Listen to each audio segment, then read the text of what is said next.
السلام عليكم ورحمة الله وبركاته. بسم الله والحمد لله والصلاة والسلام على أشرف المرسلين وعلى آله وصحبه أجمعين. أما بعد.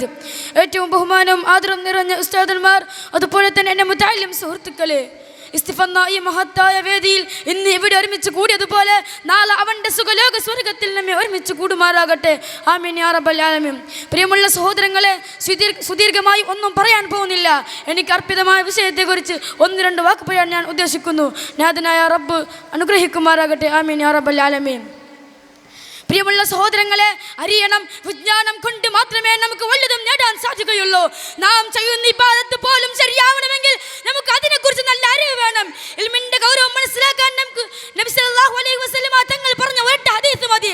തങ്ങൾ പറഞ്ഞല്ലേ, ഉത്ലുബുൽ ഇൽമ വലൗ ബിസ്സീൻ, നിങ്ങൾ ചൈന ദേശത്ത് പോയിട്ടാണെങ്കിൽ ഇൽമിനെ തേടി പഠിക്കണം. അവിടെ ചൈന ദേശം എന്ന് പറയാനുള്ള കാരണമെന്ത്? കാരണം വളരെ ടെക്നോളജികളും വളരെ അറിവുകളും നിറഞ്ഞ ദേശമാണെങ്കിൽ അത് ചൈന ദേശമാണ്. അവിടെ പോയിട്ടാണെങ്കിലും നിങ്ങൾ ഇൽമിനെ തേടി പഠിക്കണം. എൻ്റെ പ്രിയമുള്ള സഹോദരങ്ങളെ, ഒരിക്കൽ ഹാറൂൻ റഷീദ് രാജാവ് മാലിക് ഇമാമിനോട് പറയുകയാണ്, ഓ മാലിക് ഇമാമേ, നാളെ നിങ്ങൾ എൻ്റെ കൊട്ടാരത്തിലേക്ക് വന്ന് എൻ്റെ 2 കുട്ടികൾക്ക് നിങ്ങൾ ഇൽമിനെ പഠിപ്പിച്ചു കൊടുക്കണം എന്ന് പറഞ്ഞപ്പോൾ അവിടെ അതാ മാലിക് ഇമാം പറയുന്നു, അൽ ഇൽമു യൂതാ വലാ യഅതി, ഇൽമു അങ്ങോട്ടേക്ക് വരൂല, ഇൽമിനെ തേടിക്കൊണ്ട് നിങ്ങൾ ഇങ്ങോട്ടേക്ക് വരണം. കാരണം ഇൽമിന് അത്തരവും ബഹുമാനവും സ്ഥാനവും മാനങ്ങളും ഉണ്ട്. എൻ്റെ പ്രിയമുള്ള സഹോദരങ്ങളെ, നബി സല്ലല്ലാഹു അലൈഹി വസല്ലമ തങ്ങൾ പറയുന്നു, ആരാണ് അവൻ്റെ വീട്ടിൽ നിന്ന് ഇറങ്ങുന്നത്, ആരാണ് അവൻ്റെ വീട്ടിൽ നിന്ന് ഇൽമിനെ പ്രദർശിച്ചുകൊണ്ട് ഇറങ്ങുന്നത്, അവനിക്ക് സ്വർഗ്ഗത്തിലേക്കുള്ള വഴി എളുപ്പമായി കൊടുക്കുമെന്ന് ഹബീബുനാ ത്വാഹ റസൂലുള്ളാഹി സ്വല്ലല്ലാഹു അലൈഹി വസല്ലം. ഹബീബുനാ ത്വാഹ റസൂലുള്ളാഹി സ്വല്ലല്ലാഹു അലൈഹി വസല്ലം. ഈ ഭൗതികമായ ഈ ലോകത്ത് 2 സ്വർഗ്ഗങ്ങളുള്ളൂ. അതിൽ ഒന്നാമത്തേത് മാ ബൈന ഖബരി വ മിംബരി റളതും മിൻ റിയാദിൽ ജന്ന, എൻ്റെ ഖബറിന്റെയും എൻ്റെ മിംബറിന്റെയും ഇടയിലുള്ള സ്ഥലം അത് സ്വർഗ്ഗത്തിന്റെ സ്ഥലമാണ്, അത് സ്വർഗീയ ആരാപമാണ്. ആരാണ് ആ റൗളയിൽ പോയി 2 റക്അത്ത് നിസ്കരിക്കുന്നത്? ഹല്ലതി ലഹു ശഫാഅതി, എൻ്റെ ശഫാഅത്തിന് അവൻ അർഹനാണ്, എൻ്റെ ശഫാഅത്തിന് അവൻ അർഹനാണ്. രണ്ടാമത്തെ സ്വർഗ്ഗം എന്ന് പറയുന്നത് മജ്ലിസുൽ ഇൽമ്, അത് ഇൽമിന്റെ മജ്ലിസാണ്, അത് സ്വർഗ്ഗത്തിന്റെ പൂന്തോട്ടമാണ്.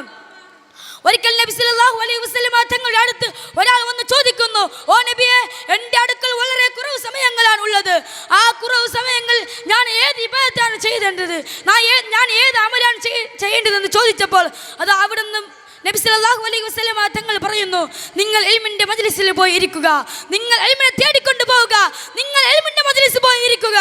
കാരണം ഇൽമിന് അത്ര ബഹുമാനങ്ങളും ഉണ്ട്.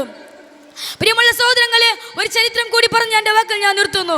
ഒരിക്കൽ മാലിക് ഇമാം ഹദീസ് ക്ലാസ് എടുക്കുന്ന സമയത്ത് ഒരു തേൾ വന്ന് മാലിക് ഇമാമിനെ 1 പ്രാവശ്യമല്ല, 2 പ്രാവശ്യവുമല്ല, 3 പ്രാവശ്യവുമല്ല, 16 പ്രാവശ്യം മാലിക് ഇമാമിന്റെ കാലിലേക്ക് കൊത്തുകയാണ്.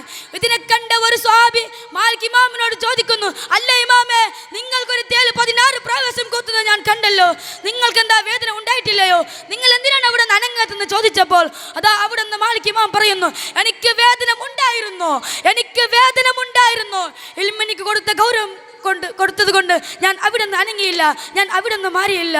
പ്രിയമുള്ള സഹോദരങ്ങളെ, അള്ളാഹു നമുക്ക് നാഫിയ ഇൽമു തന്നെ അനുഗ്രഹിക്കുമാറാകട്ടെ എന്ന് പറഞ്ഞുകൊണ്ട് എൻ്റെ വാക്കുകൾ ഞാൻ നിർത്തുന്നു. അസ്സലാമു അലൈക്കും വറഹ്മത്തുള്ളാഹി വബറകാതുഹു.